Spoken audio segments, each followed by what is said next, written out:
നമസ്കാരം. നമ്മുടെ കേരളത്തിൽ ഇപ്പോൾ പ്രധാനമായിട്ടും 3 അപ്ഡേറ്റ്സിലാണുള്ളത്.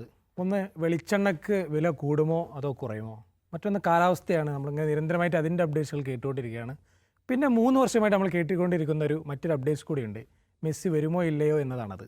നമ്മൾ ആദ്യം പറഞ്ഞിരുന്നത് മെസ്സി മലപ്പുറത്ത് വന്നിട്ട് കളിക്കുമെന്നായിരുന്നു.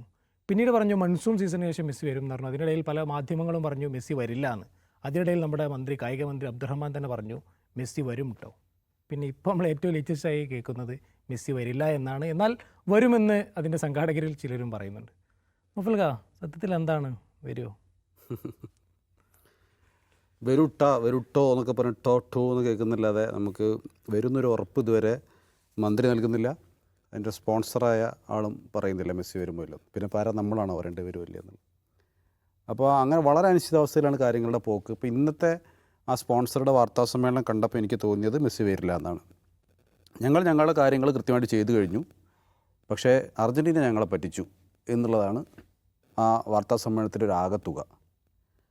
അപ്പോൾ സാധാരണ നമുക്ക് പറയാമല്ലോ, നമുക്കിപ്പം ഒരു ആദ്യമായി ഇതുവരെ നടക്കാത്തൊരു സംഭവം നടക്കുമെന്ന് പറയുമ്പോൾ നമുക്കൊക്കെ വളരെ വിശ്വാസം ഉണ്ടാവില്ല. നടക്കുമോ എന്നൊരു ഒരു സംശയം നമുക്കൊക്കെ ഉണ്ടാവും. അപ്പോൾ ആ സംശയം തീർക്കണമെങ്കിൽ യാഥാർത്ഥ്യ ബോധത്തോടുകൂടി സംസാരിക്കണമല്ലോ. അപ്പോൾ ഇങ്ങനെ സംഭവം നടക്കും എന്ന് പറയാൻ ഉള്ള കാരണങ്ങൾ എന്തൊക്കെ എന്ന് ഒരാൾ വിശദീകരിക്കണം. അപ്പോൾ ആ വിശദീകരണങ്ങളൊന്നും സത്യത്തിൽ നമുക്ക് വിശ്വാസയോഗ്യമല്ല.